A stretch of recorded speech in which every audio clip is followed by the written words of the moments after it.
That might be. But then I started putting the other thing, and now I'm thinking, like, you're staring too much at me. I've never lived on the thing. Who's first? You? So, depending on how long you go, I'm going to shorten the line so that you look like the longest.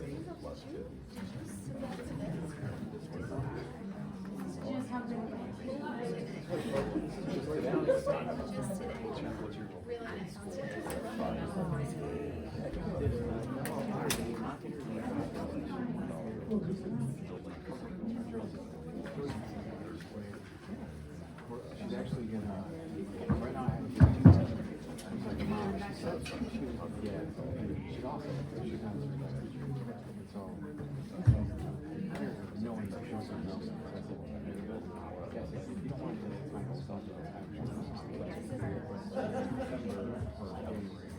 Joe's going to give us and then she's going to give it back.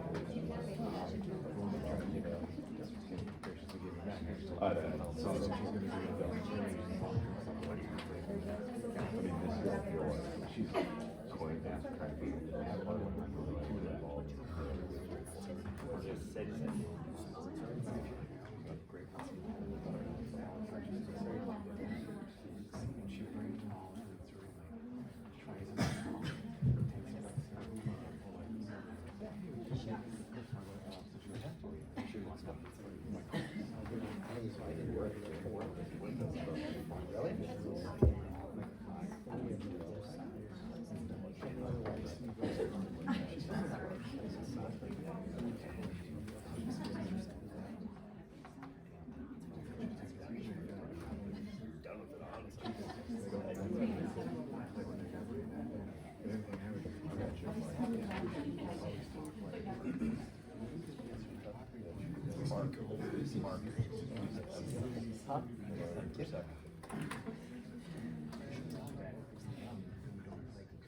Good evening, everyone. It's 6 o'clock p.m. and we will call the Hudsonville Public Schools Board of Education regular meeting for November 9th to order. First up is approval of our agenda. A motion? A motion approved. Motion from Nick. Support. Support from Don. All in favor, say aye. Aye. First up is our teaching and learning feature. So I have the privilege this evening to introduce just briefly Mr. Feitzma. He's one of our business teachers at the high school, and two students.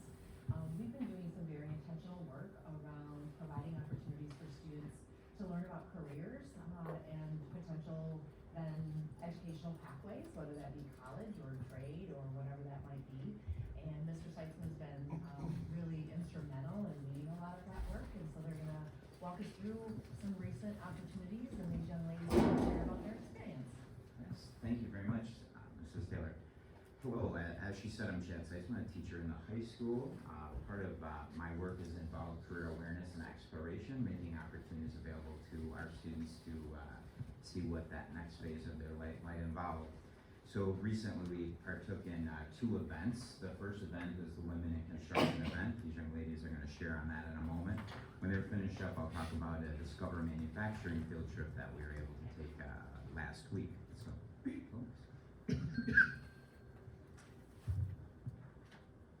Hi, my name's Carissa Mayville.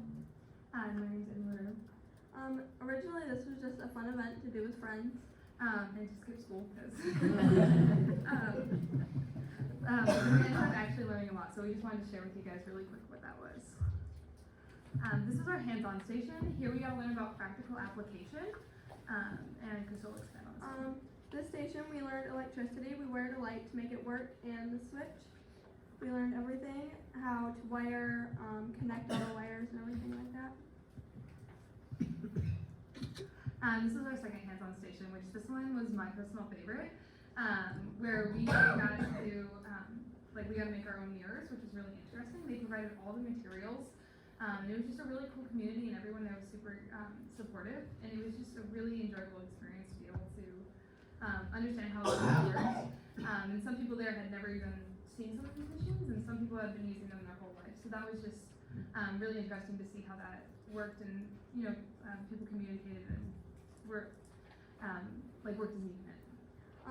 At the beginning of the event, we got what me and Emmy like to call a swag bag. It came with shirt, glasses, gloves, etc. All the stuff that we needed for that event.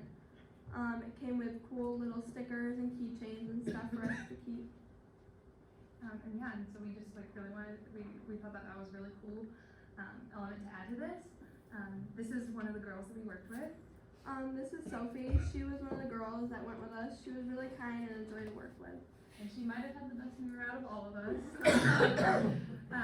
But she worked really hard, and it was really cool because I never got to see that, especially going to such a big school. So we actually ended up becoming really good friends with her. These are all the girls that went with us. Emmy, myself, Brooklyn is another one of our friends, and then Sophie. All of these girls are really a joy to hang out with, and we made very valuable friendships.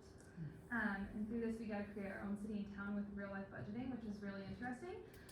Someone hand put together all of these Lego pieces to represent different things, such as banks, police offices, gas stations, and roads, which we learned were actually surprisingly expensive. And we spent way too many millions on those. But it was really interesting. We set up our town to be more of a tourist attraction kind of area.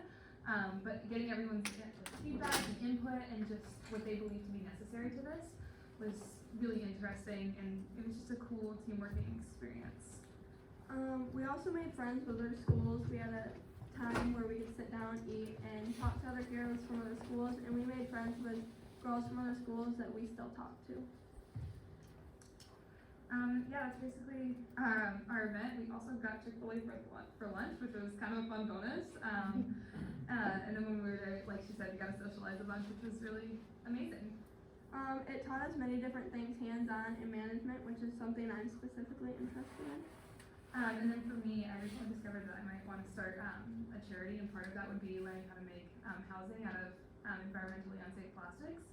And so, getting to not only learn how to do that, but learning how to manage that was really interesting, because I didn't think they would offer that aspect of construction and learning how to manage and present that. So that was just a really interesting and eye-opening experience for me. So lastly, we would just like to give a big thank you for everyone who let us go on this trip, because it was really amazing. So thank you. If you have any questions, you can ask now. Where was this event at?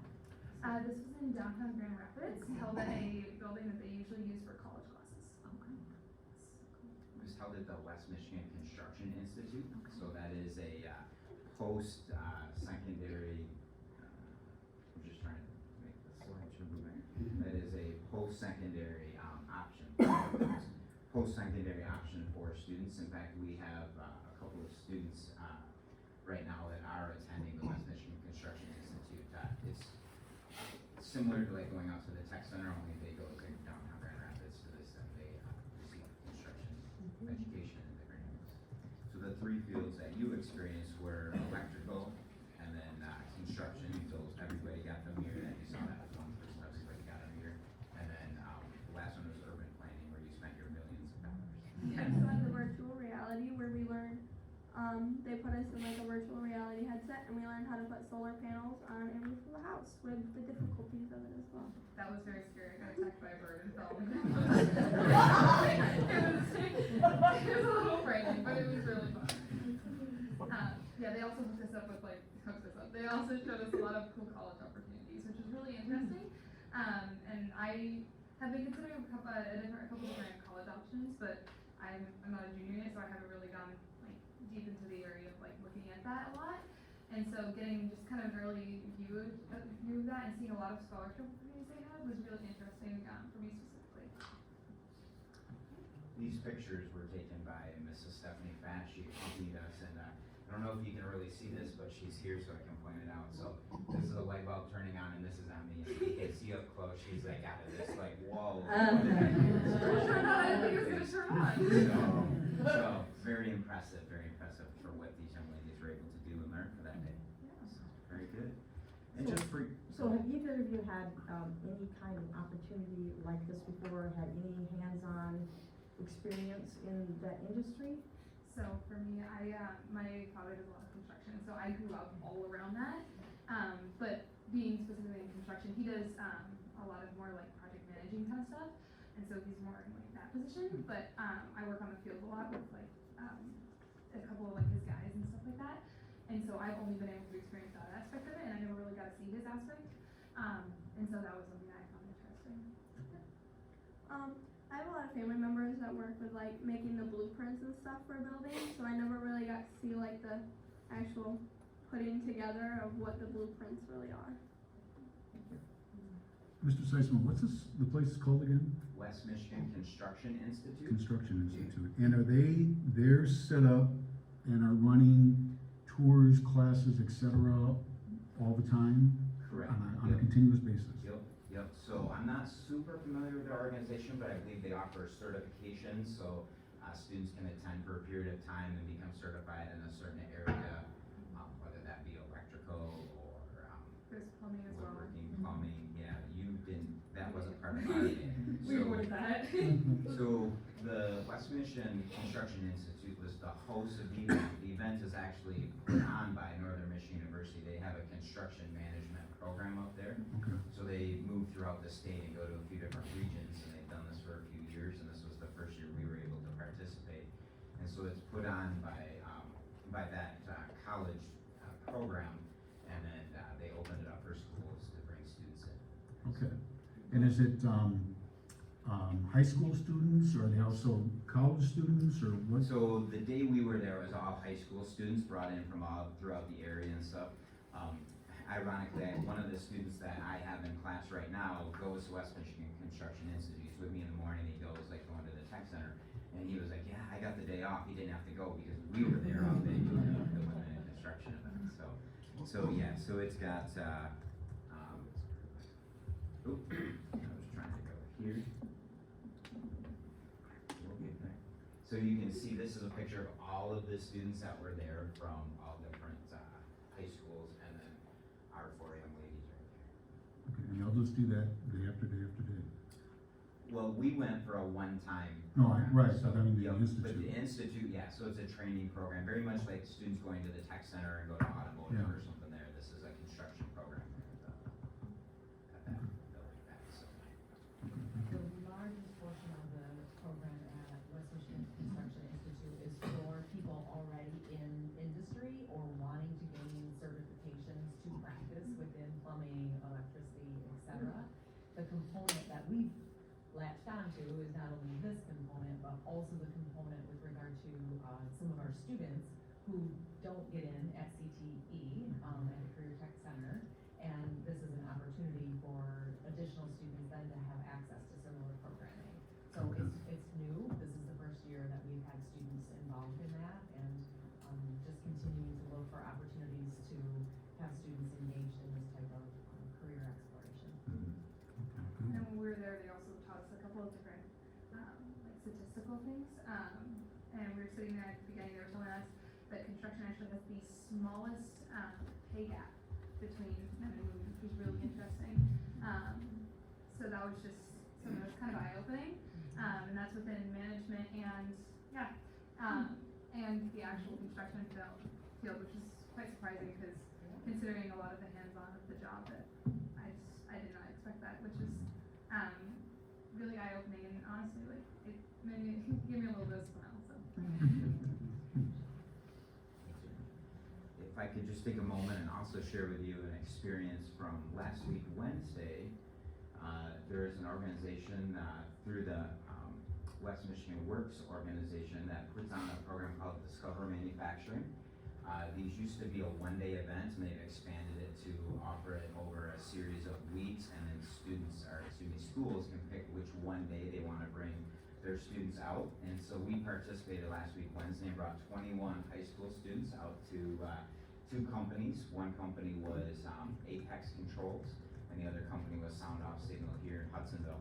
Mary Jordan, a teacher at the high school, accompanied me. We broke into two groups, so I think I had 11 and she had 10 students, and then I went to Apex with my group first, and then we went to Sound Off, and they did the reverse of that. They went to Sound Off first, and they went to Apex second.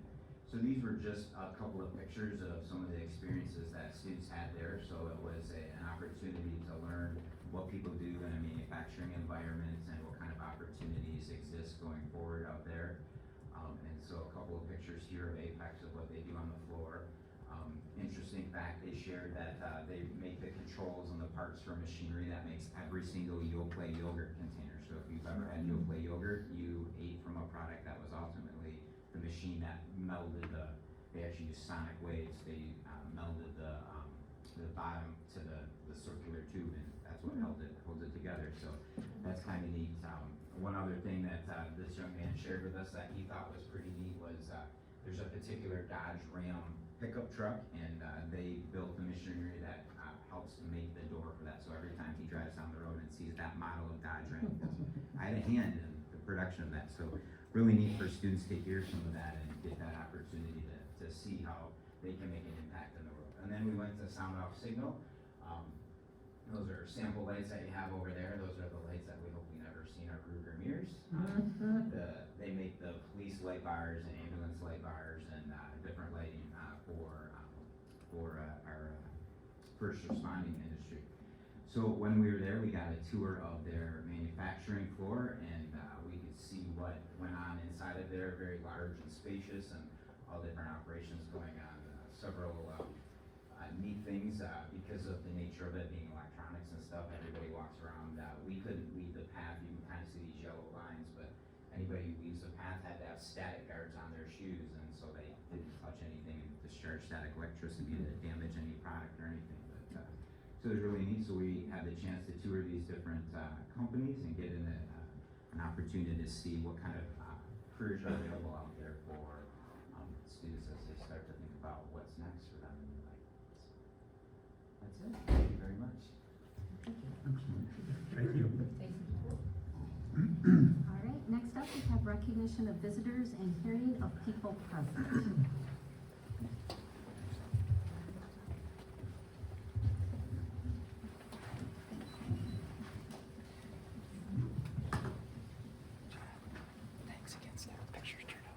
Our first speaker is Mindy Van Linden.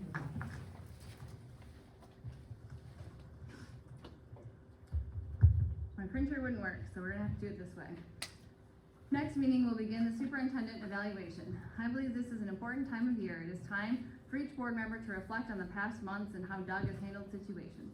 How has he treated people? Has he been kind? Does he make an effort to meet with people from varying backgrounds and beliefs? How does he treat board members? Doug's contract should be terminated by the end of 2023. Again, I'm not passing judgment on Doug as a person. I'm strictly examining his role as the superintendent of HPS. He's not leading this district in a manner that is positive or uplifting. He does not treat all board members equally. If you spent any time attending meetings, you can see who he favors and who he does not. He claims to care about each student time and time again. This rhetoric has been passed on his administration as well, but actions speak volumes. I hear and see nothing. For example, I've asked multiple times for a list of book titles and authors of all the free choice books available to our high schoolers. Time and time again, from multiple sources, I have been turned down. There are consistent threads through each conversation. My standards are too high. Why do I care what other books are available if my child isn't going to read them? What will I gain from this information? Doug and his admin will say whatever they need in order to make you feel valued and heard, but we'll leave it there. No action will be taken, no further communication will be pursued unless I authorize it or pursue him. Literally nothing. I'm a taxpayer for this district, which means I pay part of the bill. My money funds these books. I, along with every other taxpayer, have a right to know where each cent is spent. I keep returning to it. If you have nothing to hide and you are proud of what you offer, both as admin and teachers, why the need to hide it? Transparency is a cheap word for Doug and others to toss around. The lack of action actually speaks volumes. Board members, it is your duty to hold an evaluation devoid of emotion. Kind of ironic, since you voted in social emotional learning agenda. Funny how you want small children to identify their emotions and utilize them, but don't want anything to do with adults whose public comments may be fueled by emotion. That's confusing for me. Let's get back to the evaluation. You are each representatives of this community. Nick and Greg were recently elected on their campaign promises to reflect the community values. Whose values? Yours? No. The community of Hudsonville. Who have you sought out to talk to? Who have you reached out to? This evaluation is not about personal opinion. It is about performance evaluation. Many families, mine included, have pulled students from HPS because of and under the current administration. Change starts at the top. Doug is not a good fit for the HPS community. He needs to be removed so we can make changes to restore the values that made HPS a desired, sought-after district. People once moved here for the opportunities that HPS provided. A good example was tonight. Now they are moving away or taking their kids out of HPS. The biggest change has been Doug and his administration. It starts with finding a superintendent who will actively work with the community members. Our next speaker is Jenna Braun.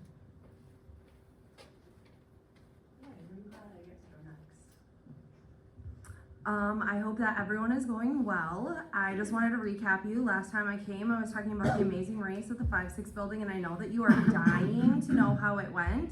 So I wanted to let you know that we raised $20,000, which was not quite what our goal was, but was still much more than we anticipated. We also had over 50 parent volunteers, which blew us all out of the water, and it was an amazing event.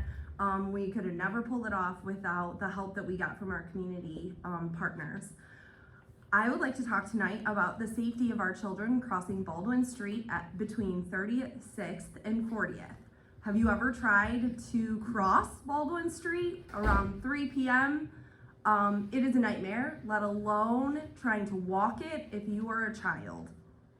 About a month and a half ago, a group of us from the 5-6 building banded together to have conversations about what we thought needed to be improved and where to even start. Families that made up this group are considered bipartisan, where there's a little bit of us that belong to the support neutral education group. There's some that want nothing to do with politics, and then there are those that are like me and much more liberal leaning. In the last 2 weeks, we've had some success, so I want to say thank you to Superintendent Dr. Vanderjack for meeting with us. To quote one of the parents, "Thank you. You made us feel seen and you made us feel heard." At the time of the meeting, we showed up and there were maps printed out to show us where sidewalks could be added alongside 36. We had long conversations about different solutions that could come with safety conversations, creating different spaces, adding signs, adding lights, what would happen if there were future housing developments created. Overall, Dr. Vanderjack gave us an hour of his day to go through these plans, and now 2 weeks later, we're happy to say that we have a crossing guard at 36th and Baldwin for the morning secondary routes, which we did not have at the beginning of the school year. So thank you to Dr. Vanderjack for having the crossing guard at 36th and Baldwin installed for our secondary students that start earlier than our elementary students.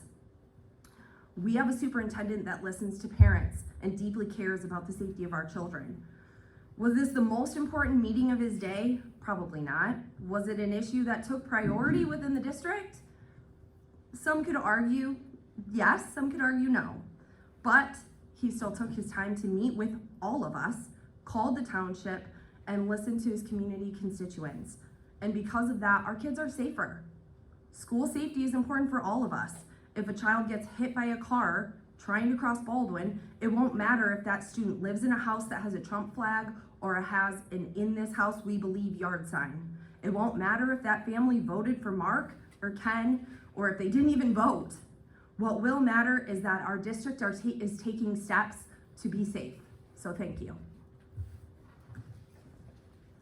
Jill Bosniak.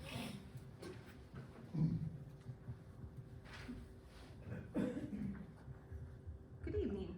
Thanksgiving is right around the corner, so I wanted to take some take some time today to share some gratitude.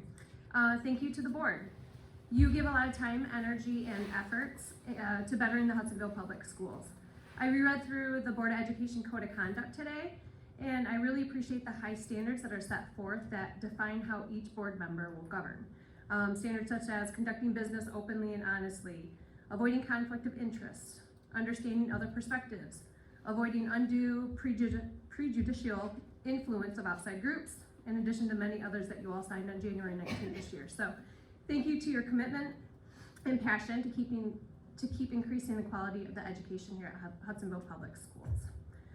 To the assistant superintendents, thank you for using your expertise, education, knowledge, and talents to further your departments and to those in each of our schools. You all face many roadblocks in your roles, and we appreciate your resilience to keep pushing Hudsonville to be a better school district with human resources, business and finance, curriculum and instruction, and social services. Thank you for all that you do to handle the administrative responsibilities and support the district. And to Robin, thank you for all that you do behind the scenes.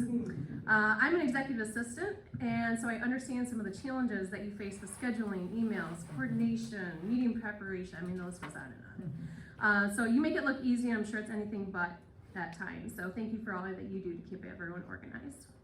To Dr. Vanderjack, having been on the Bauer Parent Club board for the last 7 years, I've had firsthand knowledge of your leadership through the ISAC meetings and most recently my attendance here at the Board of Education meetings and the work sessions. Thank you for your leadership and guidance these last 5 years. You've navigated the districts through some crazy times and have stood strong for our district. Thanks for all your communication and transparency and for all you do for us with strategic planning, the SOAR initiatives, educational improvements, implementing changes, and so much more. Hudsonville Public Schools would not be where we are today without you as a superintendent, and I'm very excited to see where you continue to take us in the district. And to the many others that make Hudsonville a great district, including our teachers, parapros, custodial crew, food service, administrative, principals, coaches, anyone else I might have missed. To the parents who take an active interest in the kids' education to come to these meetings or to watch the recordings online, thank you for your involvement and all that you do. I always say that many hands make light work, and I hope that we can all continue to do our part to keep Hudsonville a great place for our children's education. I'm very thankful to live in this community and have helpers, and I thank everyone for doing your part. Thank you. Jennifer Johnson. Where did Mindy go? Did she just come and speak and then leave? I'm just curious. According to the latest SOAR survey, only 4% of the teachers in our district are completely satisfied with the Board of Education. This has decreased significantly from the 33% in 2020. According to survey comments, the erosion of the teacher-board relationship is due to its newest members and the direction they are trying to take the district. Barb, you are all about the data. What does this tell you about the direction of the board under your leadership? Have you drilled down into the survey results like you have other items? What does it say and mean to you that the teachers in this district are clearly no longer supportive of this board and you as its president? We have an entirely new executive team for this board, 3 of which are brand new members with 0 experience serving on the board. Andrew and Nick have put time and effort into learning their positions, asking questions where they have them, and have been open to conversations and dialogue with community members. Greg, you have not done the same. You don't answer emails, or at least you haven't any of mine. You haven't put the need to focus of learning and evidence by acting. You ask what your yes and your vote means. What does this mean? What does that mean if I vote yes, if I vote no? You are incredibly upset with the comments that were made on the survey, and instead of reflecting back on yourself to see why staff feels this way, you proceeded to say how wrong they were and how they didn't know you. Maybe start with focusing more on them and less on yourself and try to build relationships from there. Mark has openly and without shame undermined board members, the superintendent, and teachers in this district. This is not hearsay. This is me hearing him directly talk negatively about Nick after he voted differently than Mark wanted. He called him deceitful, a traitor, and told people they should be disappointed in him and to let him know it. He has openly argued with Kim during actual meetings and conducted himself in an unprofessional, childish manner. He has publicly talked negatively about Dr. Vanderjack for quite some time now and has even gone as far as to tell people to vote no on the millage. These teachers overwhelmingly support our superintendent, and 3 of you are clearly working to remove him. You all sat there at the last meeting while 2 members of the community ridiculed Dr. Vandercheck with outright lies, and no one said a word. Shame on you. Kitty litters in the bathroom? Seriously? Barb, how could you let our superintendent be accused of things you know aren't true and not come to his defense? You think the teachers don't see that? They already feel unsupported by this board. Now you aren't supporting their leader either. Someone who they clearly support as seen in the SOAR results. Instead of standing with the employees and the superintendent of this district, you, Mark, and Greg met with this individual for an extended period of time in the parking lot after the meeting. You are the president of this board. Is this what you want people to see? You also had a meeting with Mark and Greg at Rainbow or Arrow in the morning. What was that meeting about? What were you discussing? 3 board members should not be meeting outside of public meetings and discussing board business, period. My comments contain information community members know, they've seen. The SOAR results are on the website for anyone and everybody to see, and the teachers are unhappy. It's time to stop the personal agendas and get this board back to the important work it's supposed to do. Okay, next up, we have our consent agenda. Can I have a motion to approve the consent agenda? So moved. So moved from Ken, Support? support from Nick. Are there any questions on the consent agenda? Hearing none. Quick question, I'm sorry, I should have checked ahead of time. The April 10 to 14, is that spring break with the winter guard? It is not, spring break is the week before that. Okay, so it isn't an initial week. Yeah, they wanna take 2 weeks for spring I break. just to say, hey, don't blame them, right? Okay, thank you. Sorry. All right, that's okay. Any other questions? Okay, all in favor say aye. Aye. Opposed, same sign. All right, next up is our regular action agenda, and we will start with the resolution to accept our audit report. Sure.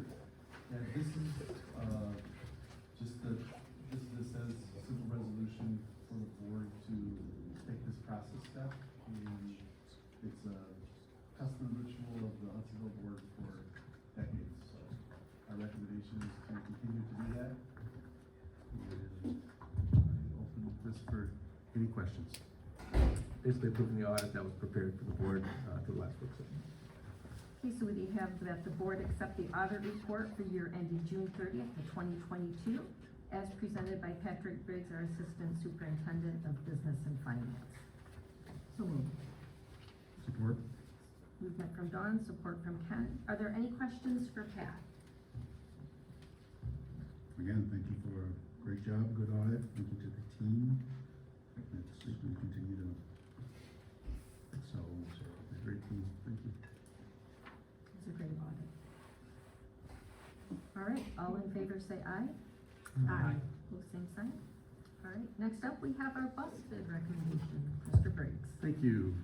So this again was reviewed at the work session in quite a bit of detail. I'll just go over some of the highlights. Our recommendation is we're recommending the purchase of 2 14-passenger buses, 5 77-passenger buses, and 1 large 77-passenger bus with air conditioning and a wheelchair lift purchased from Hopes of Transportation of Grand Rapids at a cost not to exceed $1,062,347. Along with that, we just would like to give further explanation of why the 14-passenger buses. I know we covered it in a lot more detail in the work session, but we're really struggling to get vans right now. They're just not being produced by the traditional OEMs. And this is a really safe solution for students. And actually, it's not costing significantly more than the van's purchase. So once again, this total will come from, if approved by the board, it'll be charged to next year's budget for the general fund. Okay, so we have that the board approve the recommendation presented by Mr. Patrick Briggs, our Assistant Superintendent of Business and Finance, to purchase 2 Thomas Miniature 14-passenger school buses, 5 Thomas Safety Liner C277 passenger school buses, and 1 Thomas Safety Liner C277 passenger school bus with air conditioning and a wheelchair lift from Hoekstra Transportation of Grand Rapids, Michigan, at a cost not to exceed $1,062,347 plus reasonably associated costs. Is there a motion? So moved. Movement from Ken, Support? support from Nick. Any questions for Pat? Delivery, when did you say delivery? It certainly won't be before July 1. We are receiving the buses that were approved last year by the board. Yeah. We got one last month. The one that's the toughest to manufacture, this one that's multifaceted, we expect in February.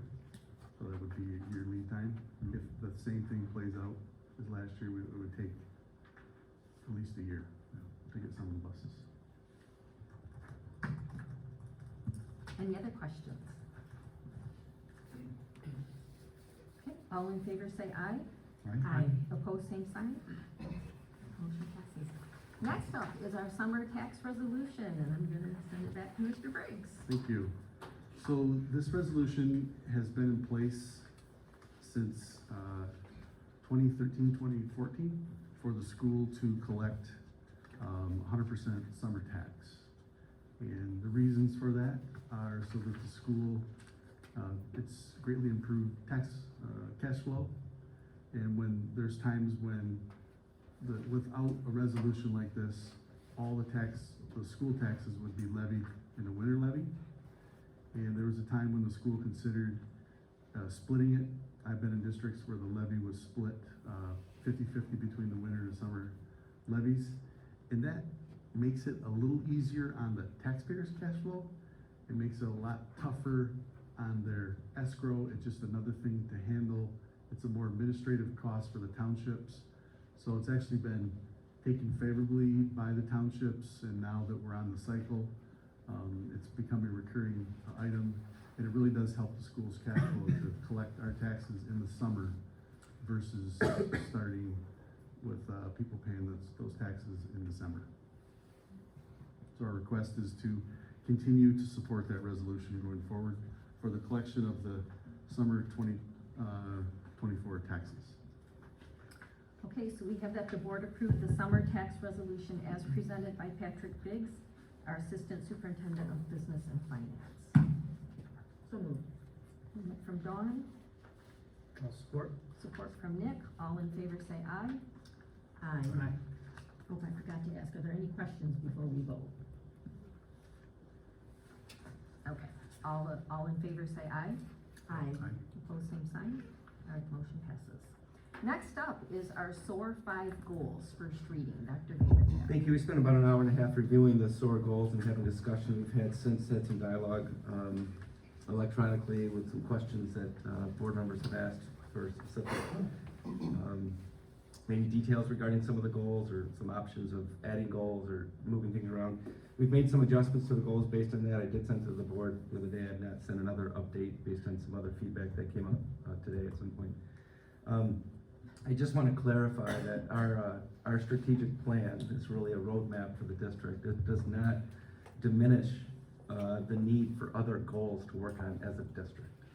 There's feedback that we receive on a regular basis. There are changes to this roadmap on a regular basis that we need to alter our course of action and create goals and do different work. I'll give an example. I hope it's okay, Mr. Bolhuis, but we talked about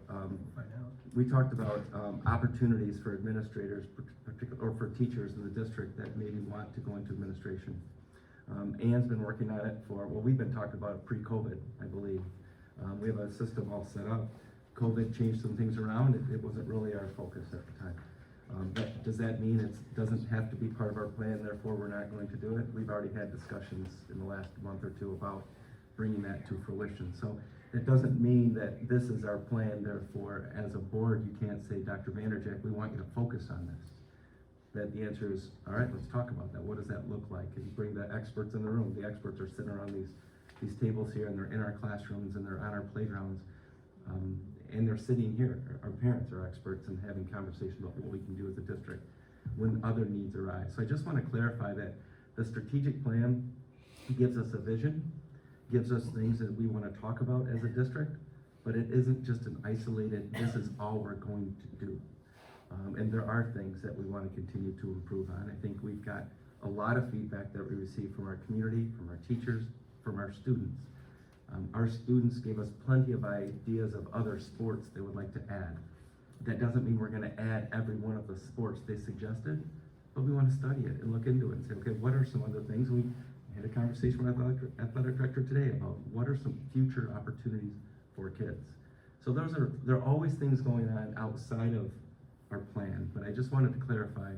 There was some questions, I don't know who, about clarifying the long-term, short-term, and ongoing goals. We're going to put that in the introduction of the source so people can read it, understand the difference between the three.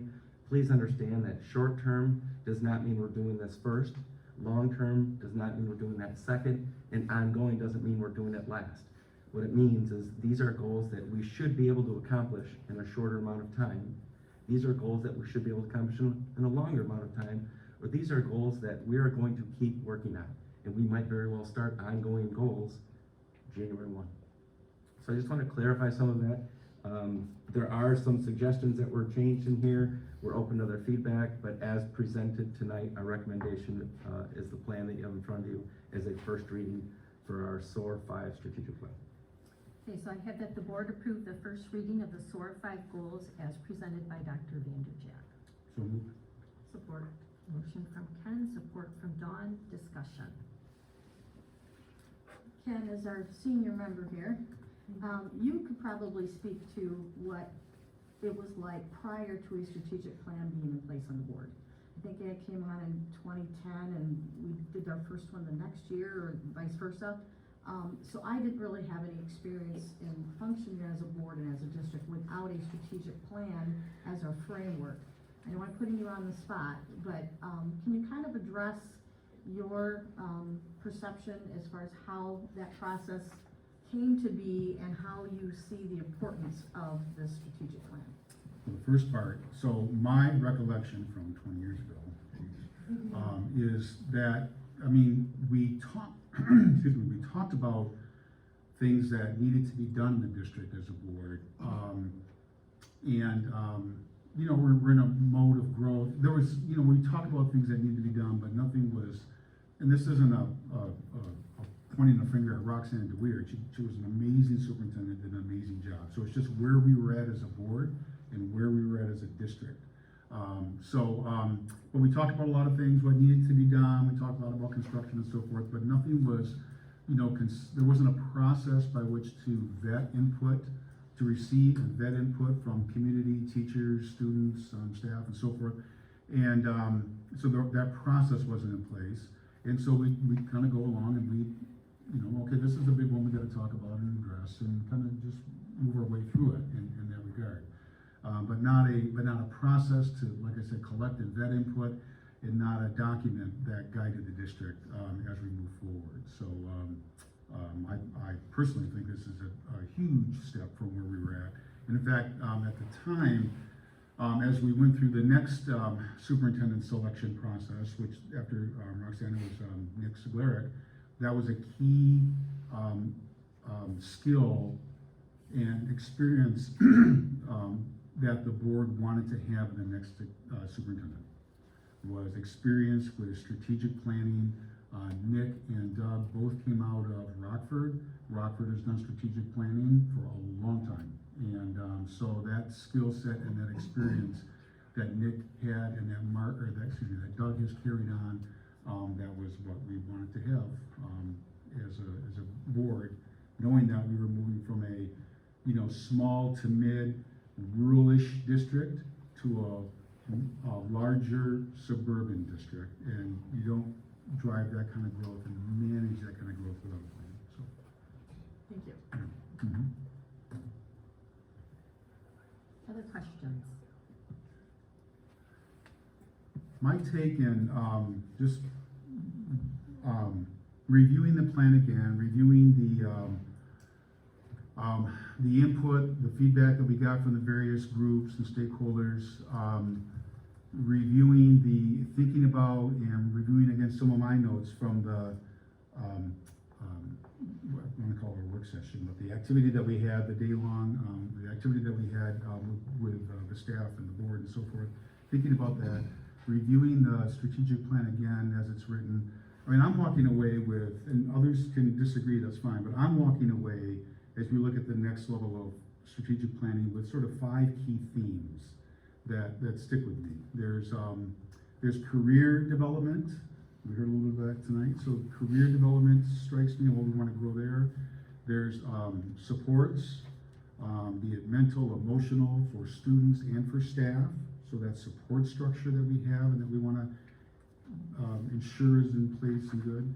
There's enhanced learning for me. That's for advanced, for languages, for special needs, for struggling students, that whole area of advanced learning, or excuse me, not advanced, enhanced learning.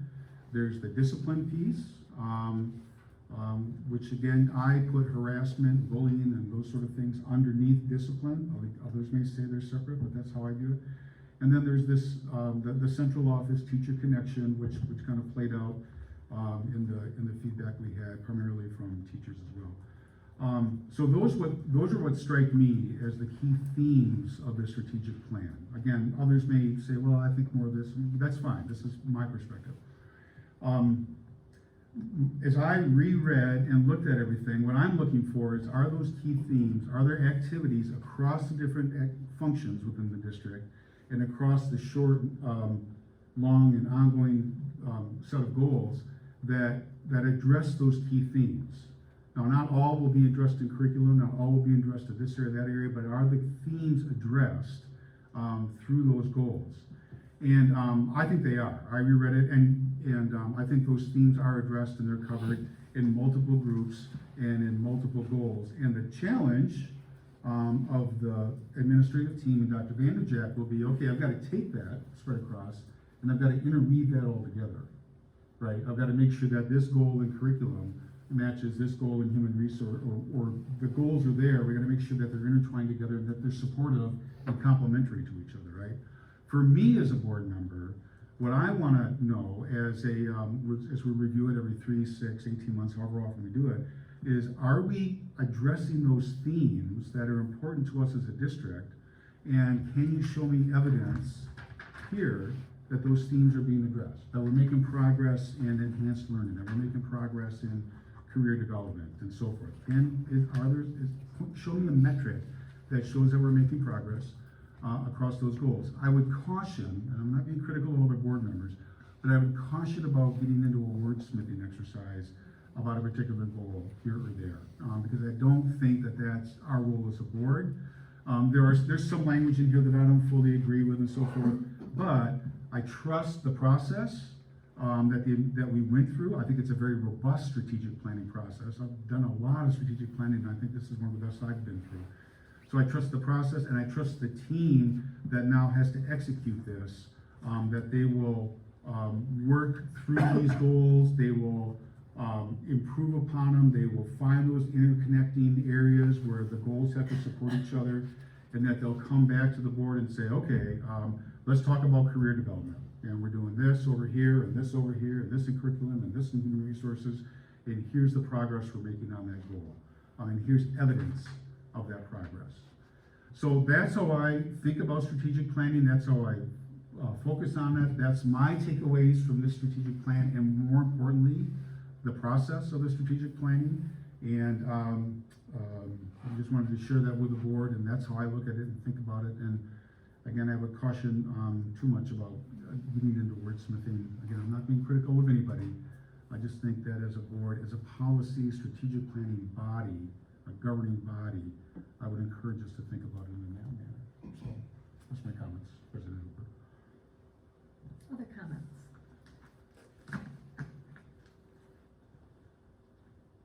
There's a couple of things.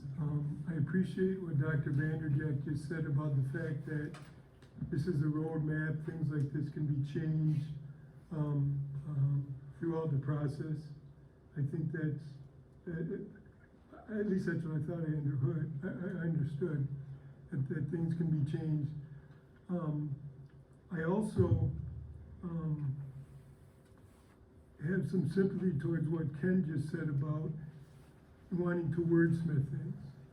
And a couple of the comments that I had centered around that area. And I have to tell you that my trust level right now isn't what yours is. And if it was where yours is right now, and I hope it will be there someday, if it was, I could probably say everything that you just said.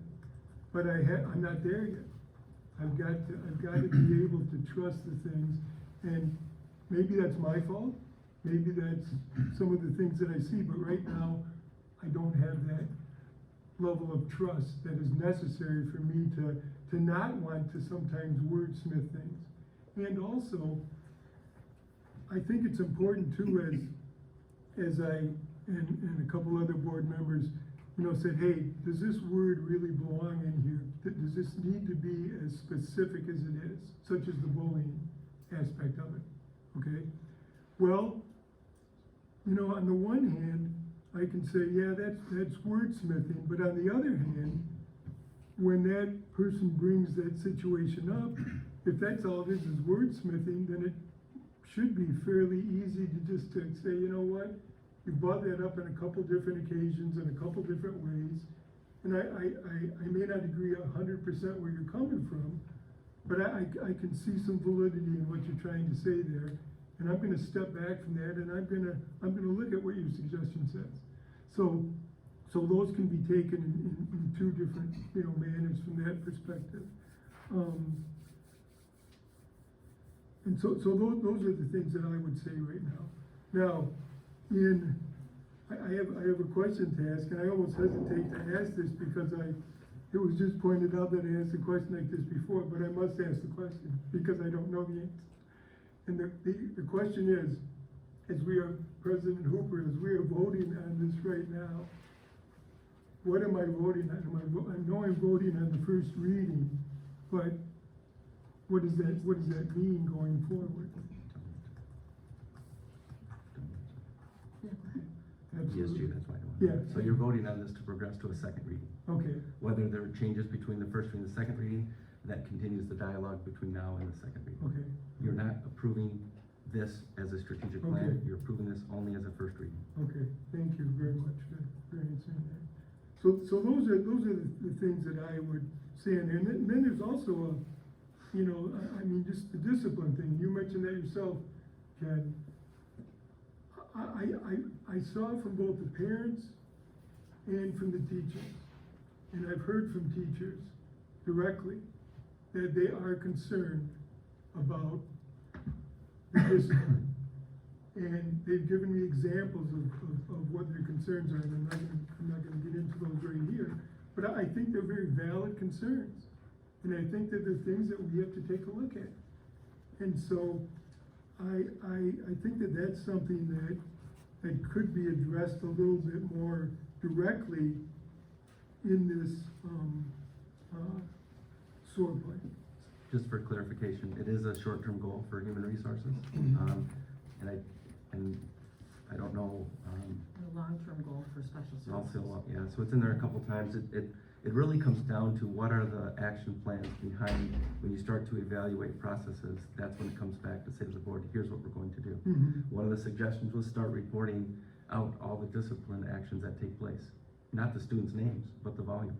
And maybe that might start making an understanding that, we've had multiple expulsions already this year. Do we start having those conversations? So that's part of the evaluation. That's why it is a short-term goal. It was a priority. I believe I was not in human resources or in the special services. I think that was part of the, as Ken had mentioned, the process itself. You were there, right? The process itself, I wasn't driving any one of these areas. It was a group effort in trying to go. So that's why I think it came out of HR. It also came out of special services. Right. Yep. Okay. And I certainly respect your comments, Greg. When I think about discipline, I think about how do you avoid the need to discipline? And how do you discipline, right? And so when I go through the strategic plan, I'm looking for, talk to me about that whole spectrum. And I know I'm simplifying, I'm sorry, Greg, I know I'm simplifying, but that's my simple brain. Talk to me about what we're doing to avoid the need to have to discipline, and talk to me about how you address the need to this, how you address it. And I've got 10 areas highlighted across the different functions that cover that spectrum of how we avoid it and what do we do about it. So to me, and again, I respect your comments, but to me, I'm like, I think we got it covered. What I'm gonna wanna know in a year is, please tell me, how do we avoid it? What do we do? Where's some of the root causes, whatever, but how do we avoid it?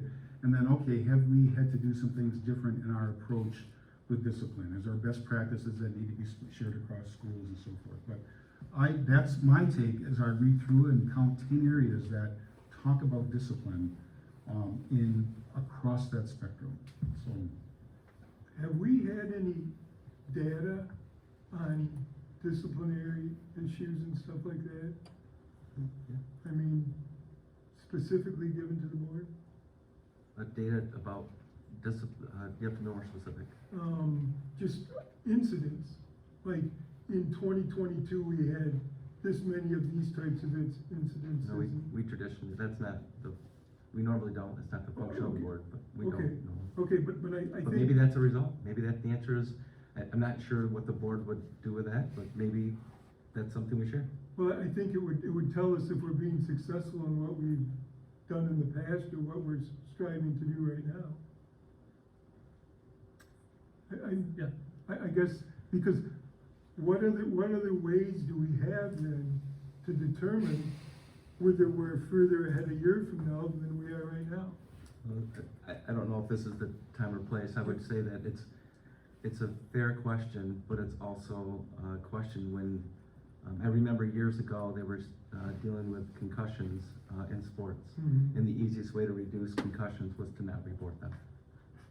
And then the data went down, and they showed how effective they were. And I'm not saying our administrators would be like, hey, we can drop these numbers in a second, but there's multiple ways to compare data, to look at whether or not there's categories, and we talk about this all the time, how do we categorize discipline? Mhm. Is it bullying or is it harassment? And they are two different things. Mhm. Is it based on a protected class or not? When we have complaints filed against the district, we have to respond. So there's a lot of layers to it, and that's why it's here to evaluate, study, and see if we can do better. Mhm. Yeah. So how do we know if we're successful?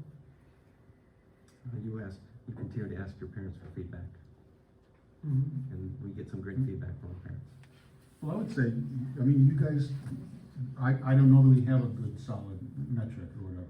I don't disagree with what you're proposing, but, discipline is not a simple, I'm looking out at people who know way more about it than I do, but it's not a simple, well, it was this number this year and this number this year. I mean, there's many different facets, right? So I would, again, this is a smart team, a capable team, a team that, again, understand your feelings, but I trust immensely. And in 20 years, a great team to work with, I'll leave it at that. And I don't have any doubt that they'll come back and say, okay, you guys, give us something to look at in terms of how to talk about discipline. Please just don't talk about, oh, we're better because this school is better, we did this. Give us something, and the team will come back to us, I trust, and give us something to talk about. And then we can vet that more and say, well, I don't know about this and that. And then tell me how what we were doing affects student achievement. How are we doing better, and our parents are happier, and our students are happier, and James going, yeah, discipline's better, and so talk to us about that as a board, as we continue to strive to be a premier district in West Michigan. So the team will figure it out. Well, merely asking the question is not saying that it's not improving. It's just asking the question for the data. So it isn't like because I'm asking a question that I don't trust their ability or their aptitude to be able to fix it. I'm just asking the question. But there's not an answer right now. You guys are both asking for the same thing. That's what I'm hearing. And yeah, we're not gonna answer tonight. Right, exactly. But yeah, we know discipline was the third most mentioned thing from the staff. So we're asking for the same thing. I do like the try and put metrics around things when we can. That is something we should be asking for. And some things are easier to do than others, but I think we're there. I like your themes. I tend to agree with what you said there. It's been helpful to get your feedback in this process because you are the veteran here of all of this. I think we're really close on it. Like this is obviously my first time going through it. I think I mentioned this the other night at the work session, but it's a pretty impressive process to be a part of. And if you get all the feedback and be there for those 2 days and to see this. I will say, I do think words matter. And again, I don't want to wordsmith, but this is what we're going to hold ourselves to the community, to ourselves, to the parents. I would rather go back and forth in a couple words if we need to on it. But I think we're really, really close on this. And, I would agree with you. And I I think it's in a pretty good spot right now with a few more adjustments. Yeah, and I do think that, to your point, Nick, in fairness, I do think if there's a word, I think to the administrative team, if there's a word, if there's a phrase, if there's something that, gosh, if we could just, I wouldn't get too hung up on it. I wouldn't. It's like, okay, all right, well, maybe I wouldn't agree with that, but okay. Because we want to move forward, right? We want to move forward. And, I think, I agree, I think we're very, very close.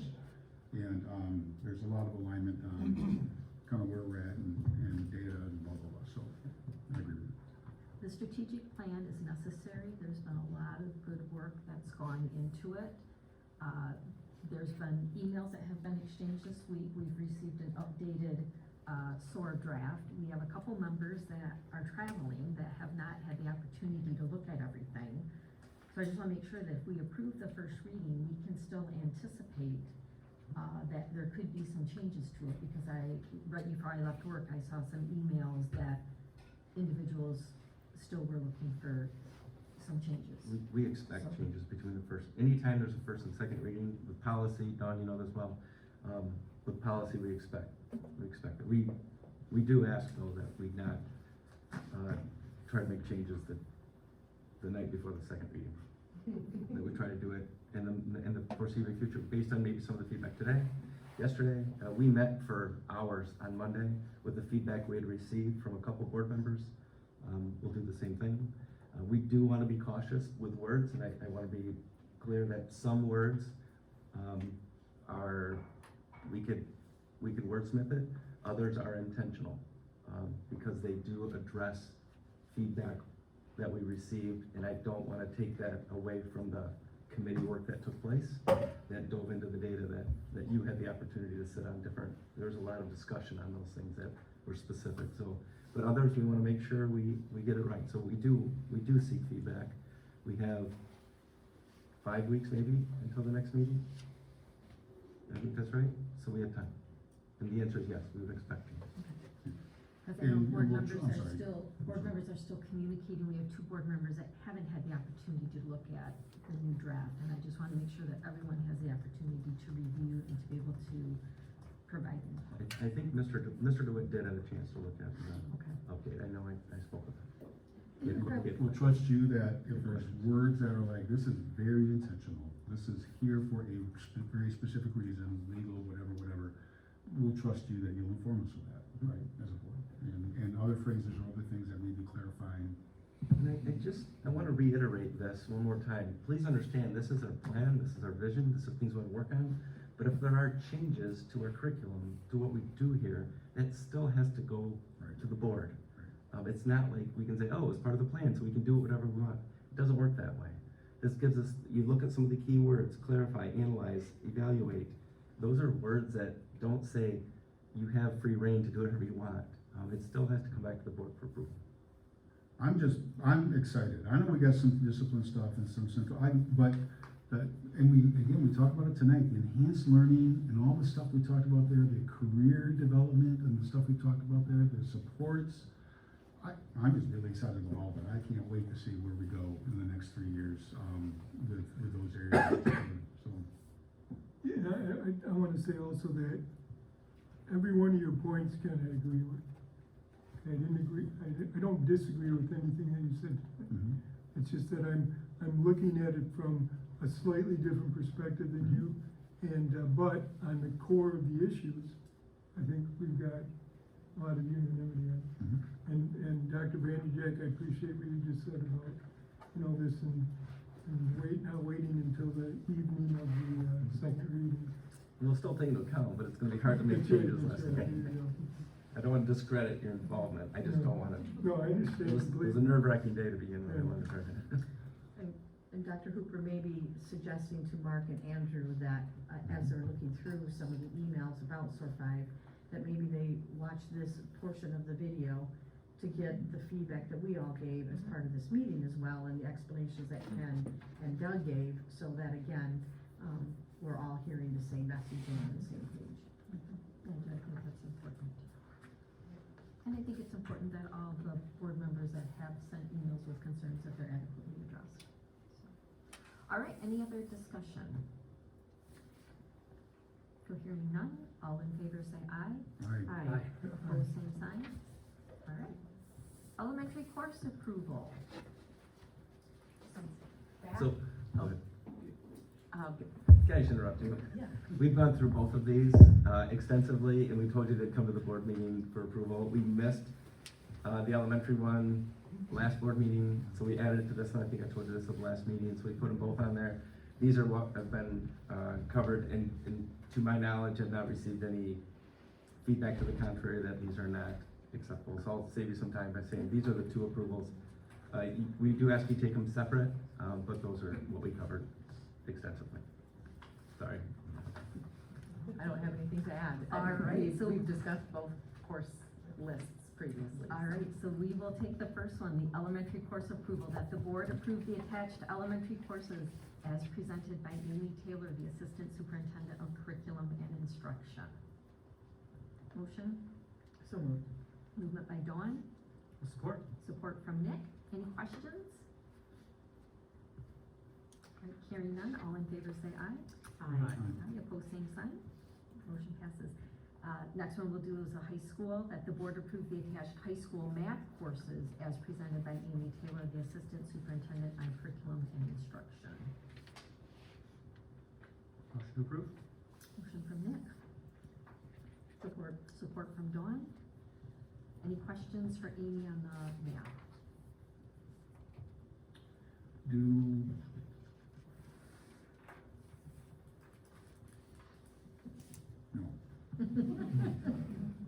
Just reviewed this last week. I've got Long ago. other thoughts, but it's not germane to this, so. All right, all in favor say aye. Aye. Opposed, same sign. The motion passes.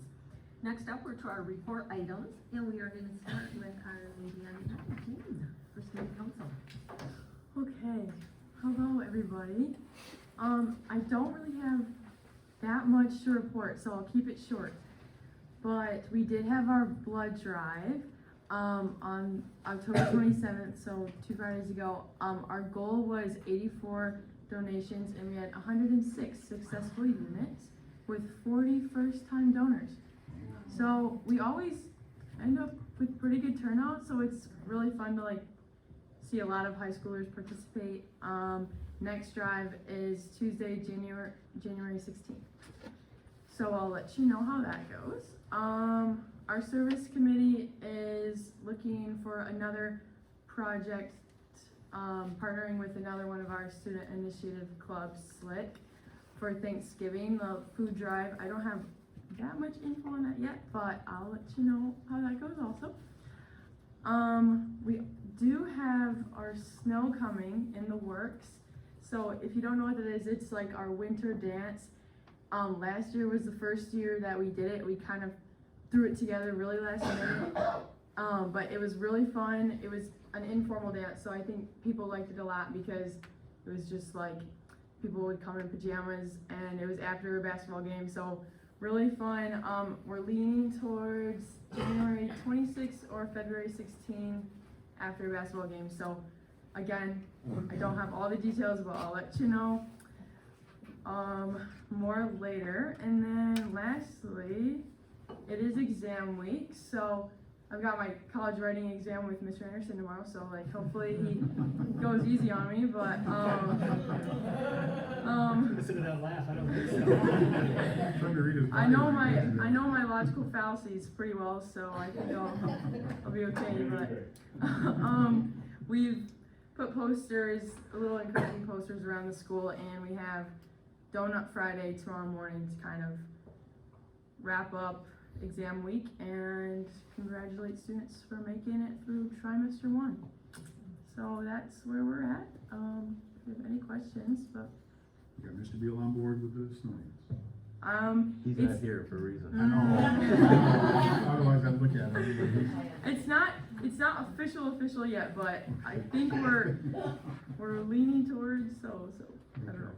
What I think is funny is it's a throwback, and this is dating myself, to back in the day. All of our dances were after the game on a Friday night.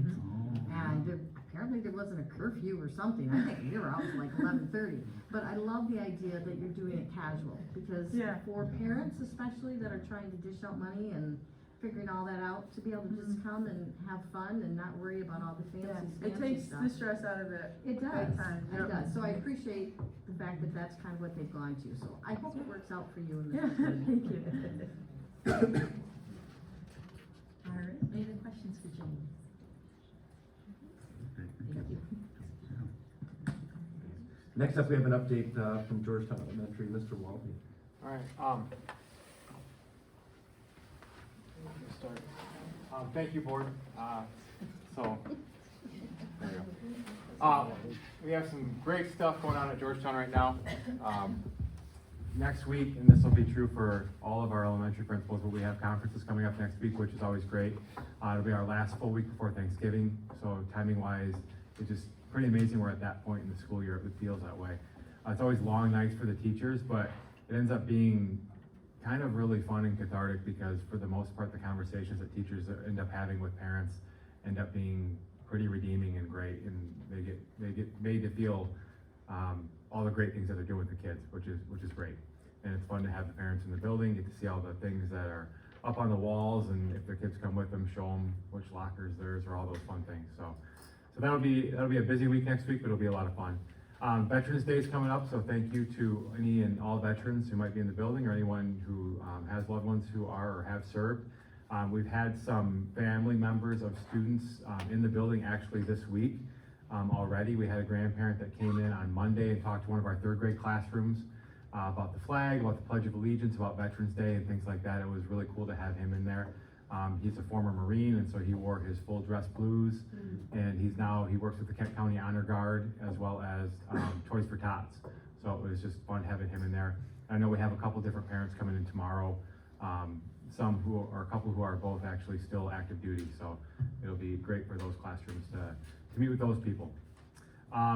Big thank you to our PTC. I know every building has just a great PTC. We heard one of the audience members talk about I forget the name of it. Amazing Race. That's 5-6 building. Thank you. I know they did that over there this year. We had our walkathon this year, and like a lot of the Northside Elementary buildings, we had fewer students, but we still just about hit the exact same amount of money that we had last year, and that's due to both our parents and families and students, but our PTC just kind of pumping it up and all the prizes they hand out to the kids for getting involved with that, which was awesome. They got, depending on the amount of money they raised, they got t-shirts, sweatshirts. We had classes that are in donut parties, pizza parties. Our winning class, which was one of our kindergarten groups, got a class trip to Rebounders, which they did on Monday, which was just a lot of fun for them.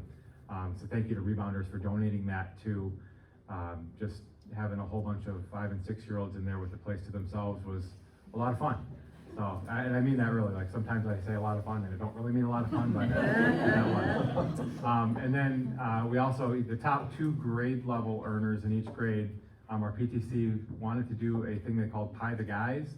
And in most elementary buildings, we don't have a ton of males in the building, so we have 6 grade levels and we only had 5 males. So Dr. Vanderjack actually came over and stepped in, and you probably haven't seen Dr. Vanderjack not in a suit before, and he came over in his suit that day too.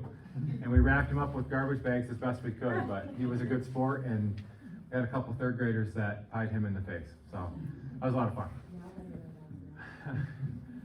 One of the things that we use, our PTC uses a lot of that money for, that we raise, is just to support students and teachers. And next week we have a cool thing coming up.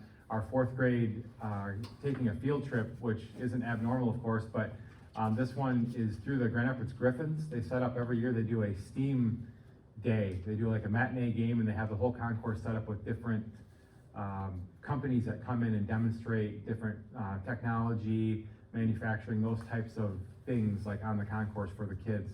And it's a lot of fun. And then obviously they get to stay and watch the game too. So that's pretty neat. And then our 4th graders will be there. They'll get to sing the national anthem on the ice before the game too. So we're kind of incorporating some of the music into it as well. So our STEAM teacher, Mr. Moore, does a great job setting that up, and it's really cool. And the kids loved it last year, and this year's going to be a lot of fun as well. Along with those cool things that we do, where the students kind of get things, I guess, we also try to give back a little bit too. So right now we have our PE Cares food drive going on. Last year we collected over 13,000 items as a building. Our kids really get into it. They do a great job. We do it as a little bit of a competition, but we also try to stress the fact that this is giving back to the community, and that's the important part. Whether your classroom raises the most or brings in the most or not, that's awesome, but the idea is we're collectively pushing each other to do more. So it's a lot of fun when we do that. One special item right now that we have going on at Georgetown, it's not necessarily just right now, but in case you haven't heard about it, we have, her name is Kim Hayes, and she lives locally in the Georgetown area. and she works with a company called Interquest, and they train dogs for a lot of different reasons, but her part of it is to train them as comfort dogs. And so she comes into the building and brings them in and gets them kind of used to schools. And so the dogs that she's working with are all slated to go to different buildings somewhere in the area. And so it's a lot of fun having them come in. And so we benefit from some of that. Our kids get to see them and work with them in the classroom or see them. It's always kind of fun seeing how disciplined the kids are, because when the dogs are in the hallway, that's when they're not supposed to interact with students. When they're in the classroom laying on their mat, that's when, if teachers are okay with it, when the kids can come up to them. But it's kind of fun seeing, the dogs are usually much more well-trained than our little ones are. So our little ones are the ones wagging their tails, like wanting to go touch the dog, but they're usually pretty good about just giving a little wag, or a little wave. So that's fun having that. Yeah. And then finally, we had this week, district-wide, we had our District Coalition Improvement Team meeting. I'm not sure if I said that right, Amy. I don't know if it's, okay, there we go. I always forget the name of it. It was great to kind of get together as a lot of buildings and talk about some of our MTSS and our PBIS data, academic and behavioral data, and the similarities and differences that we're all kind of facing in the different buildings. That was really cool. One PBIS data point, and I don't know if I should bring this up now after that last conversation about data and things like that, but when we look at ours, and we have this conversation all the time, Matt Cooley and I, who's our PBIS guy and our PBIS team within the building, it's really interesting when you look at it, Greg and Ken, when you're talking about some of those things, and Doug kind of sort of alluded to this a little bit. So we use Swiss at the elementary level to track our behavioral things. And it's not, some of them aren't really even huge behavior things. A lot of times they're just little things. We're looking for trends and areas we can push, like tier 1, like for the whole building, like, okay, we need to talk about bathroom safety or kids not doing things they should be doing in the bathroom again, or whatever it might be. But, so when we see our numbers go up, we always have two thoughts. Does that mean behavior's going up? Or does that mean teachers are really buying in and putting a lot of things in there so that we can track this data and find out where we need to push more? And then conversely, if the numbers go down, we always kind of wonder, like, okay, is this a celebration? Like, okay, our behaviors are doing really well right now, or our teachers really tired and burned out and they didn't have time to put in the 4 things that they might have in October because now it's December and they're tired. So we always kind of have to ride that line. The other thing we talk about a lot with that PBIS data is kind of the anecdotal side to it and the changes over time. So Matt and I have the opportunity to work with kids over a much longer period of time than even an individual teacher will over a year. And so sometimes those successes don't show up in that one student's data. And so it's hard to measure that.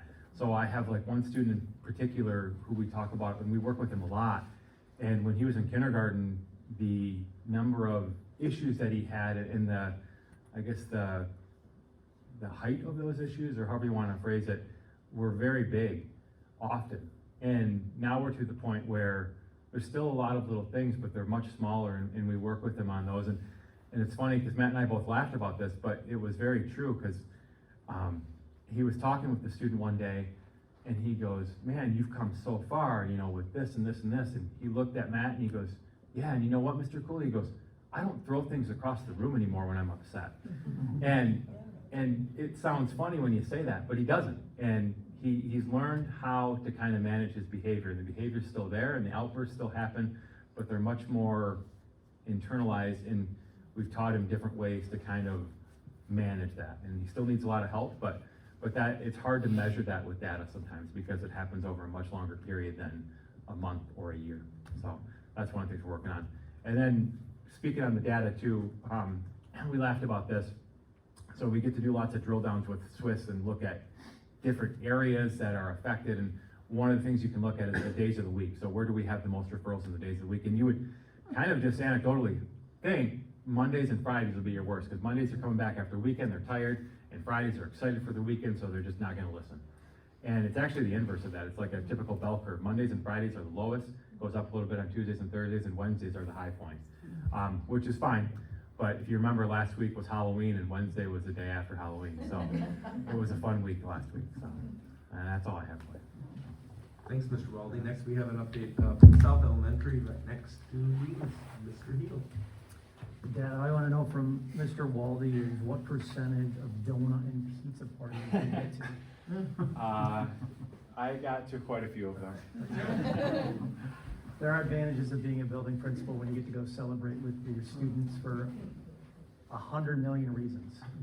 It's pretty interesting what you can step into in a room. They're maybe celebrating something like, you know, the walkathon and what they earn, and sometimes you walk in and it's a writing celebration. Sometimes there's a red carpet on the ground because they're doing a vocabulary activity, and if you walk in at the right time. And sometimes you walk in at the wrong time and you get to do behavior, and that's part of the job too.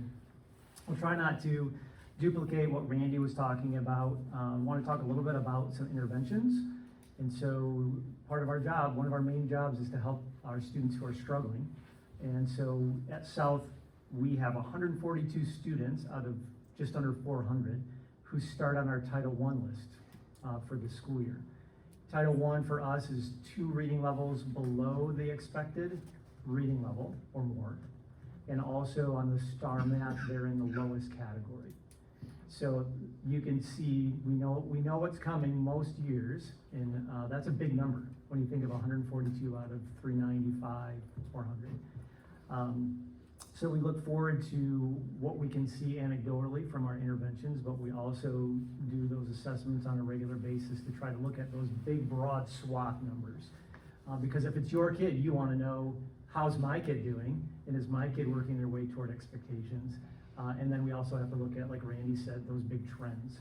So intervention work is done by teachers and support staff. Again, some of the unsung heroes being support staff who real quickly through curriculum office or other venues and opportunities learn what the new interventions are that they need to be working on. And there's a lot of them. If you haven't had the opportunity as a board or even as a parent, if you have parent-teacher conferences coming up, I think there's more acronyms now in one building under interventions than I've ever seen in my lifetime. But the support staff and the teachers work to keep all of that straight, know which student needs which intervention, progress monitor, find out who's making progress with that intervention, we can continue, and which ones aren't making progress with that intervention, and we need to shift, try something different. And that takes a lot of work and a lot of planning, but that's the hard work of education that allows us in the middle of the year and the end of the year to see those numbers drop dramatically. So just want to give thanks to our support staff who do amazing work and try to figure out how to do that while they're also inputting data for progress monitoring. And we're a Title I building, so there's additional activity logs that go with that. A lot of work goes into working with kids and making sure they're moving along. On the PBS side of things, behavior too, so our focus for November, in the nice way that we talk with our elementary students, is being able to accept an answer you don't really like. So if you're in kindergarten in particular, maybe 5th grade depending on the day, and you're moving away from a task that you really, really like to a task you really don't like, it's a bummer. And so working through with our kids, even our older kids, how do we handle those situations when we get an answer of not yet, not time for that yet, or you have 3 minutes left, and then we're going to transition to this that we know is difficult for you. We're going to be there to help you, but we know it's not one of your preferred activities. And so that's what our teachers and our Ross Valdir, our PBS specialist, is working through with them, is just trying to give them those supports and strategies. What do I do when I hear that answer that I don't really like? I know that doesn't happen at anybody's home, just at my home. But I think that's one of those skills that we need just in our world. Not that we have to just take every answer for face value, but how do we do that in a respectful way? How do we respond to our teacher or that support staff member that says, nope, we can't play on the playground in that way? So that's what we're focusing on in November. Parent-teacher conferences, like Randy said, the only thing I want to add to that is our 5th graders sweat a little bit more during this first set of parent-teacher conferences because they do student-led conferences. So they're working their way up to having a portfolio prepared and ready to go, talking about their strengths and their growth points. I think that's another one of those important strategies and skills that kids need, is to be able to reflect back on their own learning, know what they're doing well at, and also know what's next for them.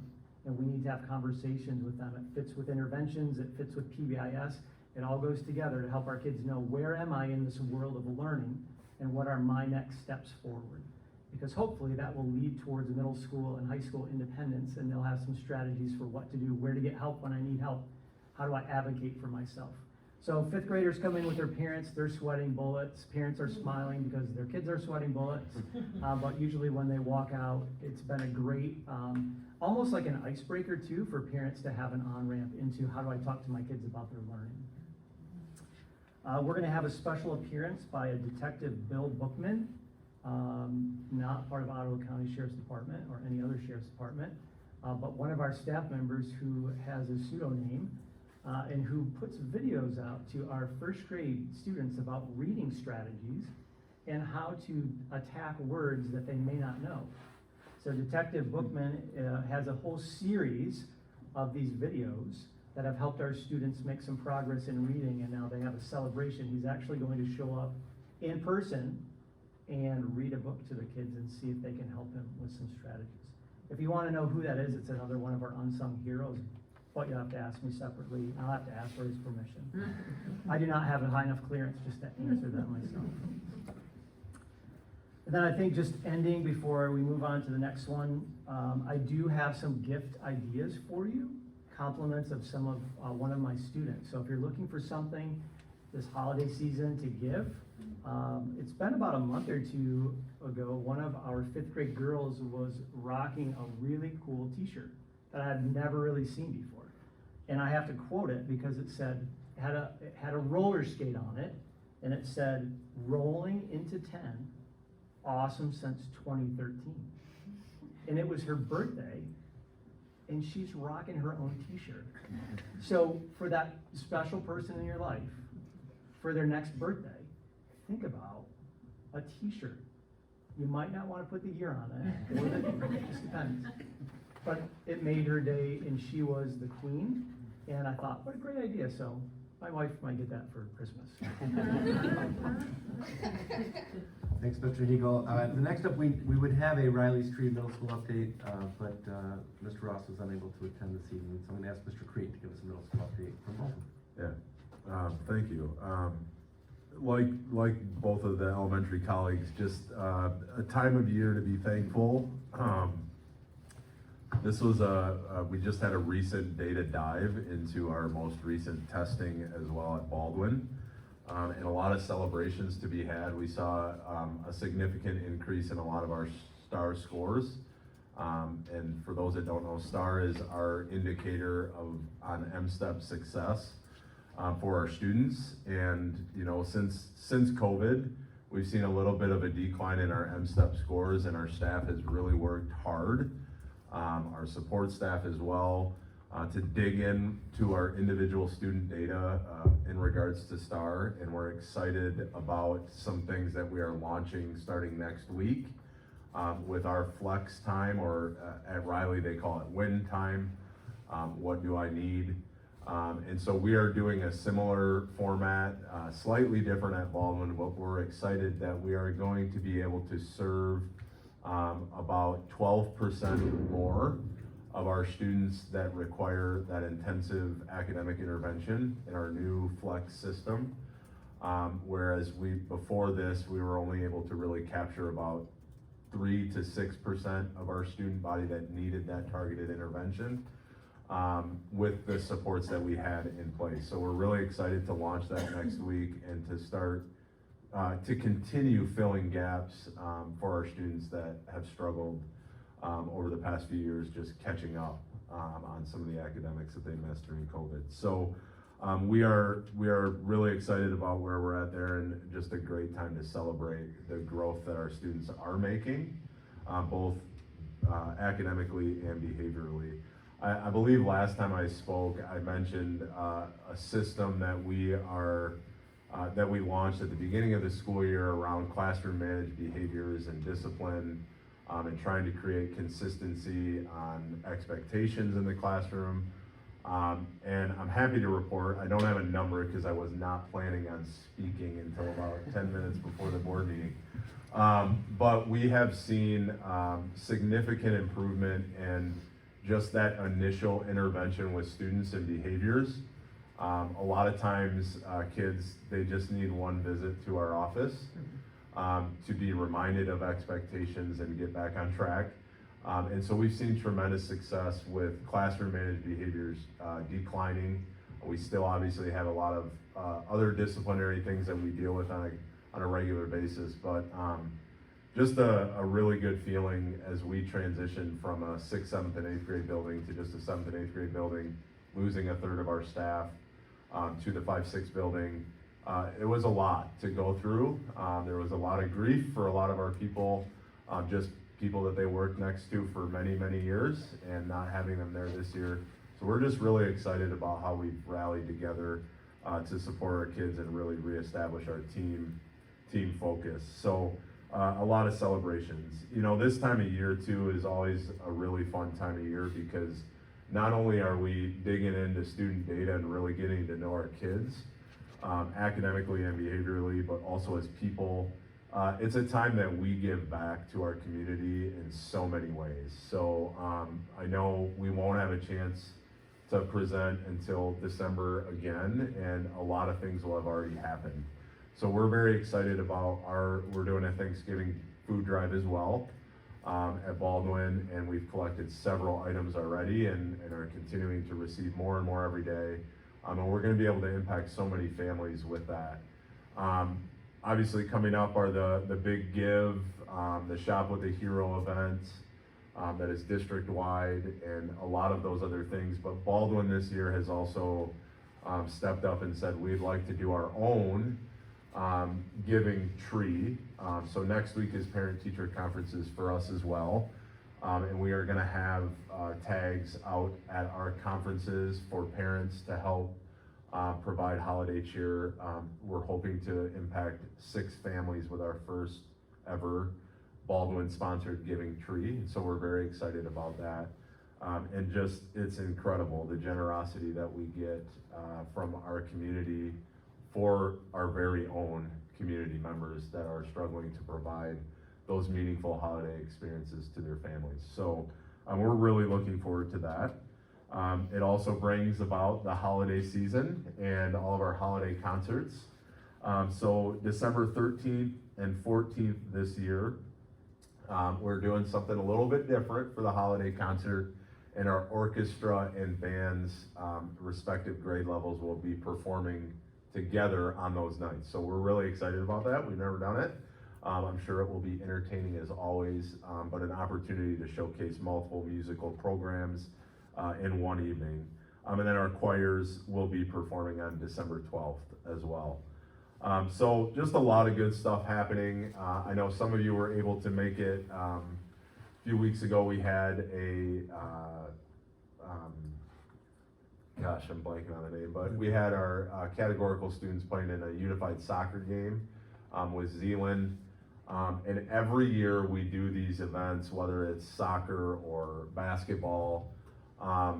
The feedback that we receive from the other schools that visit is just, it's overwhelming for me as the leader of that building. But our kids and our staff drop everything and show up in that gym and pack the house, and they're not just cheering for our Baldwin kids, they're cheering for all of the kids in there. It is an incredible event, and I know it highlights just a small portion of the amazing things that we do and the kids in our building, but it is truly like the highlight. I just want to share one example from this one that was really special for me. We have a student that is not in our categorical program, but just has always wanted to compete and does not have the athletic ability to compete on our school teams. And he participated this year in the unified soccer event because we just don't have the sheer number of students in that program that we historically have. And for this young man, it was the highlight of his educational experience. He walked into the gym and saw his name on a banner that was all decorated by fellow students and was like, that's for me?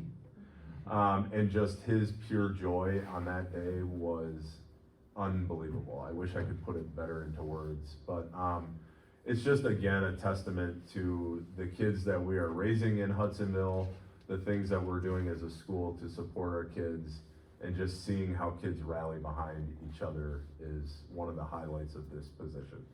So that's all I have. The last thing I'll say is our winter sports are just kicking off. We had our first basketball game last night, so we're excited to see a new group of kids performing on the basketball court with our 7th graders for the first time being able to participate in school sports. So really exciting stuff. Thank you. Thanks, Mr. Crate. And we'll try to give a quick update here. A couple things. We talked a little bit about, oh, I forgot the high school, sorry. You came all the way here. Sorry about that. We have, no, I know, it's fine. No, Mr. Schmansky's here to give us an update on the high school. So yeah, I'll just give a quick update on the high school. I'll be quick. Just kidding. Jane, the food drive ends tomorrow. So just so you know, if you do come by the high school, in the office area, there is a lot of food that's been donated by our high school students. We put that out on social media and just told the students about it, and we have a lot of food already donated, and that's gonna go to Thanksgiving food baskets for the community, which I think is really great for our students to organize and put together and put out there. It's been really overwhelming in a good way.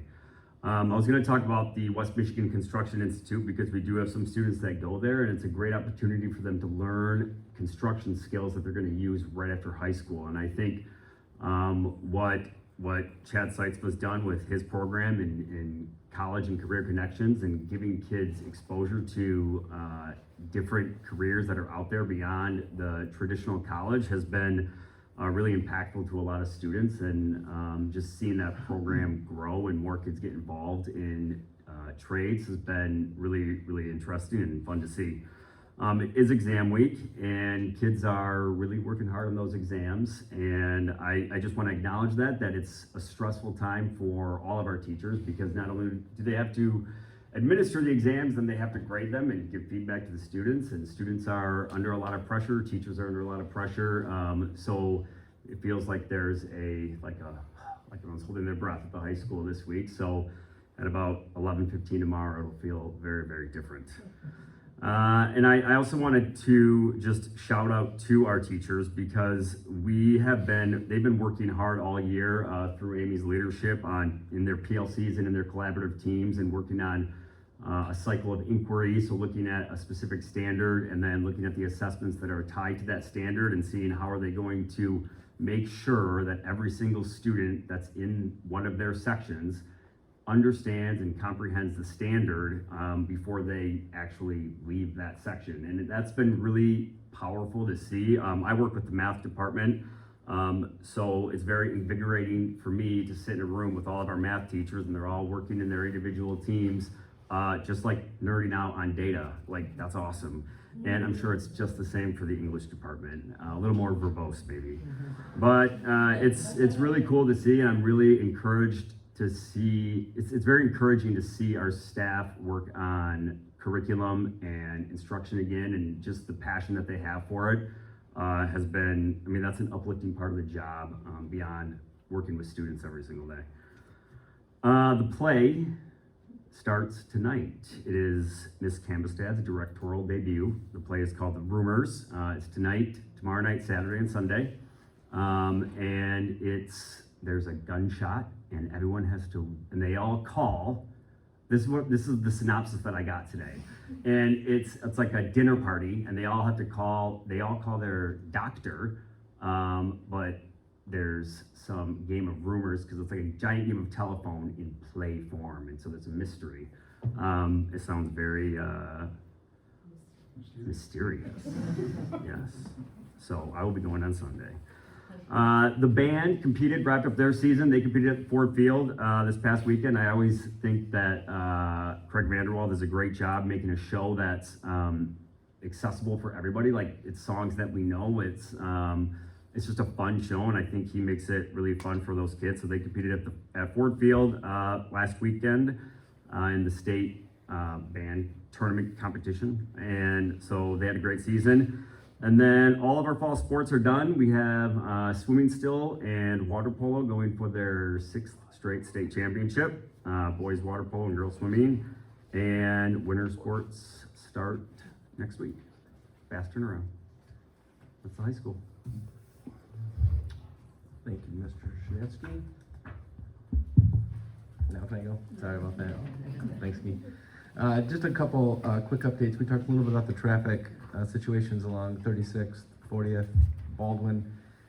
We have Bauer Elementary, Allward Elementary, the 5-6 building, Georgetown, Baldwin, Forest Grove are all of our buildings that are located really directly on high-speed roads.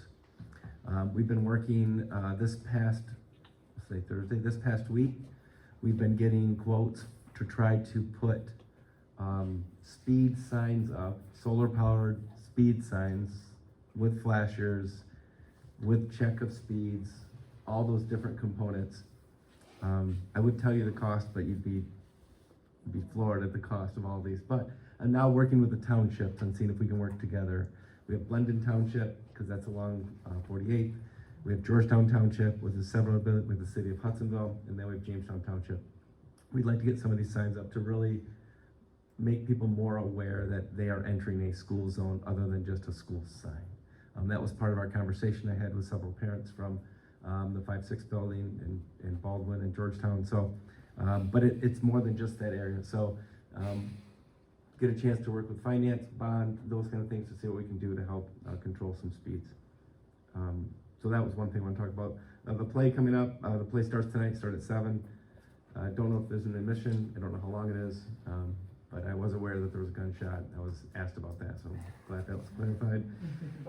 We did have our bids today that were open for the Early Childhood Center, for the renovations to the Early Childhood Center. We'll be reporting that to the board in our work session in November and then asking for approval in December. We still have to work through them. They were a little bit over bid. We might have to make some adjustments, but we'll have those conversations the next several days. I do want to congratulate Jane. This past Monday, we had our Eagles of Excellence Gala at the Pinnacle Center. Nearly 300 people in attendance, a great evening. So I know Barb had a chance to make it. Nick was there. It was just nice, and Jane was one of our students that was one of the 24 that were recognized for just being an overall great person. So well done, Jane.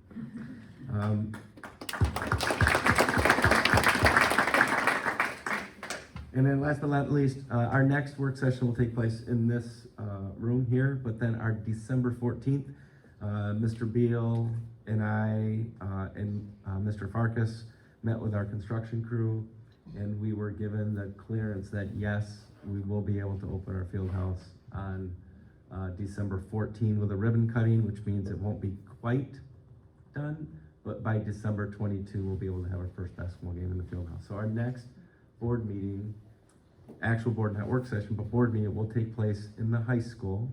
It'll take place after the ribbon cutting, kind of an open house. We'll then convene to either the media center. We'll take a look at the agenda. We'll figure out where, but it'll be at the high school, so we go right from the ribbon cutting there, and then take a look at the field house. It is exciting. I'm not gonna lie. It's pretty cool. The bleachers are going in. It's one massive erector set that holds. I think there are 3,800 actual seats. They're bleacher seats, but that are being installed. It's a lot. It's noisy when they're putting it in. So that's exciting. And then today we had our first meeting to discuss graduation.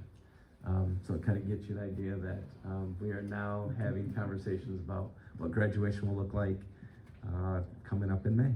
So that's my update. All right, we will do a quick board roundtable, and I'm going to start on my right. Jane, do you have anything you'd like to?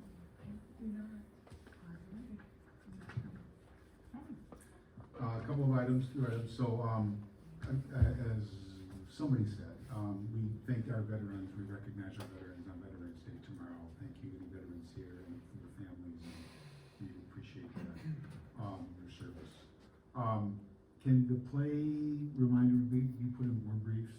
Just Yeah, I'll send out board just throw briefs. that in there, and as a reminder, it's always a fun time. You know, these conversations are good for me to learn and think as well. I've already made one tweak to one of my 5 categories. It's not a central office teacher communication. It's a communication connection topic. I don't want to do anything or say anything that denotes there's a something that's eroding the teamwork of this district. And so we're talking connection, communication, how we enhance that, how we improve that. So I'm already thinking about that. My 5 categories stay, I'm just already thinking about, again, the team and how we continue to move forward. Again, I just gotta say, I think the strategic planning process, good, robust, great. I've been through many, led many. I just really think everybody's involvement. Last item I have is, I'll date myself, Dawn. So it's so fun to hear about the walkathons and the 5-6 building, whatever we call it. Amazing race. The amazing race. The amazing race, thank you. It'll stick. So when my older kids were in Allward, back in those days, it was take the candy bars around and try and sell them. And some teachers, principal or somebody had a great idea, why are we selling candy bars, it's a hassle, they're unhealthy. What if we do a walkathon? And that's just spread across the district. I don't know where it started at Allward or wherever, but it's just a great activity, and it raised more money than candy bars ever did. So thank you all, parents, teachers, principals, for doing that. Appreciate it. That's it. Yeah, you already talked about the gala the other night. That was fantastic to go to, and I was just struck by the two Hall of Fame inductees, and just they both graduated in '82, so it's been a few years, but just the pride that they had in being Eagles, and that has lasted their entire lives. And I just, maybe you're gonna be back there in like 30 or 40 years, again, probably with all the role that you're on. But no, all joking aside, it's just like, this is why we're all here. I mean, like, you folks, you can be with your families tonight. Again, you all have to be here, sorry. But we're all here because we care about kids, and we care about Hudsonville. And again, while we may have different opinions on how we get there, collaborating together is key. And we're just so blessed to be here in Hudsonville, and all the good things that are going on. And it was just a reminder, hearing those two gentlemen talk about their career, and they were throwing out teachers' names left and right, and I'm sitting there like, holy cow, I had those same teachers. They were just a lot older than I have. But we're in a special spot, and we want to keep working together with everybody to keep it special. And yeah, it was a great night. So, I had the opportunity to watch the marching band Saturday at Ford Field, and Mr. Swiansky, they were awesome. And I think it's the best show they've had in the last probably 2 or 3 years. So they did a really great job. Thank you, Jill, for reminding us that we have a lot of things to be thankful for. It's so good to have that reminder. We are all thankful, but to stop and take the time to write it down and to express it to us, I appreciate that. So thank you, and thank you to all of you as you spend some time over Thanksgiving. Continue to count those blessings. Yeah, I'd like to wish everybody a happy Thanksgiving, and won't get into the Happy New Year yet. But anyway, thank you for coming. I really appreciate it. All right, I will take a motion to adjourn. So moved. Support from Nick. All in favor say aye.